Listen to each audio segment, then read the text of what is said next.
Do you find yourself in this situation often? Getting dived right at your own tower? No wards? You're probably losing your game because of shitty supports. This video is what you need. Welcome to Best Practices and Common Pitfalls for Supports by Bluespan. It actually stresses me out to watch someone ward like this, and I'll tell you why in a second. Even a lot of 3K and 4K players do this. Indeed.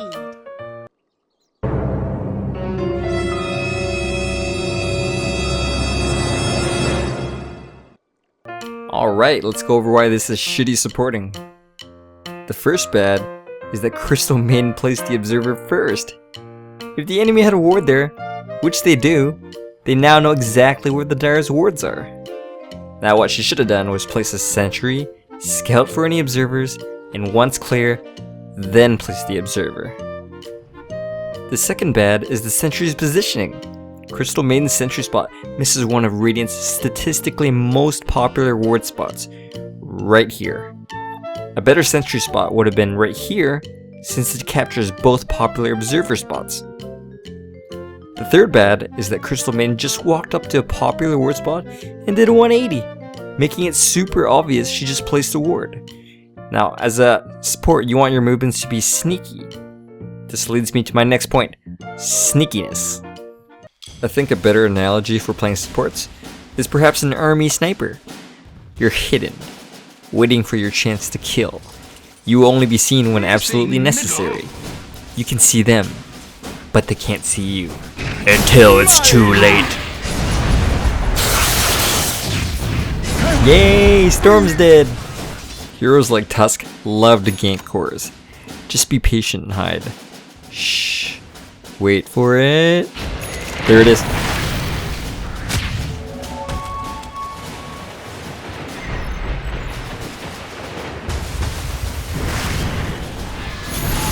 Boom, dead. I think how efficiently you purchase and place wards is a huge factor in games. Let me teach you the philosophy of warding. The whole point of wards is to see the enemy heroes. Not your team, not the creeps, but their heroes. Therefore, you want to put the wards where you see the most amount of enemy heroes. Here's the formula. Ward positioning is a function of space created, which is a function of how far the lanes are pushed. The further the lanes are pushed, the further your wards should be. The opposite is also true. If the lanes are pushed right outside your base, the wards should be closer to your base. Let me give you some examples. Say you're Radiant pushing Dire tier 2 top. The perfect ward for this situation is right on this little hill. Why? Well, you can see them coming and where they are when they try to defend it, which gives you a huge advantage. Whereas, say the opposite was happening and your tier 2 bottom was being sieged as Radiant. That ward would not do you any good since most likely the enemy team are going to be grouped together pushing your tower. In that case, perhaps you would want to ward right here, as you might be able to see where they are as they're pushing.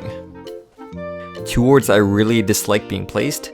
One is here as a Radiant ward, especially when we already have a tier 2 mid or even a tier 1 mid. If for some reason the enemy sneaks past the tier 1 towers and the river ward, don't you think it's already too late for your carry who's farming right here if they decide to gank? I mean, the only scenarios where this might happen is if they snuck past the tier 1 tower at nighttime or in between your tier 1 and tier 2 if you don't have an upper river ward. Those are very rare scenarios and this still wouldn't be a very good ward. The second ward I don't like as a Dire is right here for pretty much the exact same reasons. The chances of you seeing an enemy hero there so early in the game is very low. Let's move on to stacking and lane equilibrium. I used to forget to stack all the time, but as I mentioned in my Shadow Fiend video, I actually used a 60-second repeating stopwatch I found off of Google, which ranks at 40 seconds in DotA time, reminding me to stack. If you don't know how to stack properly, I suggest you use this Dota 2 interactive map, which I also found off of Google. Just make sure there aren't any units inside the boxes the moment the clock hits 0. In terms of lane equilibrium, don't push the lane too far because then your carry will get ganked. and don't let the lane be pushed too far towards your tower, because then it's harder for your carry to last hit, in addition to the threat of being dived. Where the hell is my team? This team is garbage! Now, for something more serious. Should I ban or should I pick Undying? JK! I often get asked, when should I leave my lane or roam? The answer is, if you're doing nothing to benefit your carry, leave. Stack and pull, grab the rune, grab a smoke and go gank. As some of you guys might know, my favorite hero is Mirana. Thanks for pronunciation correction, guys. So, the key to successful ganks are two things: stuns, and more importantly, communication. If you ever get the chance to play with me, you'll know I'm fairly methodological with my communication. I'll say things like, okay, everyone but Spectre, please come contest the banner on top. No one show themselves, otherwise they'll be scared when they see 4 people run at them. I'll tell which person to lead, which person to stun or cast first, how many seconds I have left until I can stun again.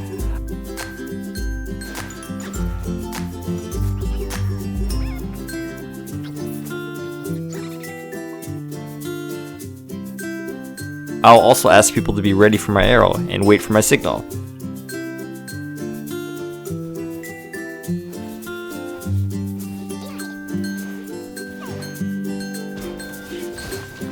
That's how you gank.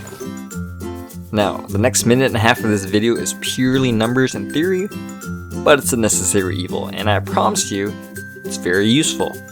And if you follow it, you will do very well. But before we talk about that, I want to show you a clip from one of my favorite movies. Look, Crystal Maiden. everything the light touches is our kingdom. Wow, everything the light touches. What about that shadowy place? That's beyond our borders. You must never go there. Crystal Maiden, because that's where you get ganked. Now let's go through my... Support performance metrics. It goes like this. Left is bad, right is good. You should ideally buy one every time a ward comes up. It's okay sometimes to have a 2-stack of wards in shop, I guess. A 3-stack is an embarrassment, and a 4-stack means you probably have a 5 carry team. In terms of ward placement, pat yourself on the back if you have 5 to 6 wards up at one time, including sentries. If you have 3 to 4 wards, you're doing an alright job. If there's only 1 to 2 wards on the map, you're a shit support. And if there isn't any, once again, you probably have a 5 carry team. Let's talk about smokes.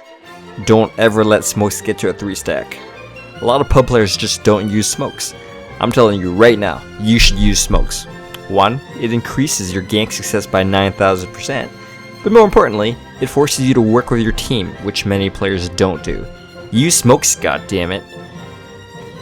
Lastly, you want a flying courier ideally between 3 to 4 minutes. 5 at the very latest. Anything later than that is just shitty supporting. Let me tell you a story of one game I played with a 4.7k mirror friend who was supporting, but didn't buy flying until maybe 12 minutes into the game.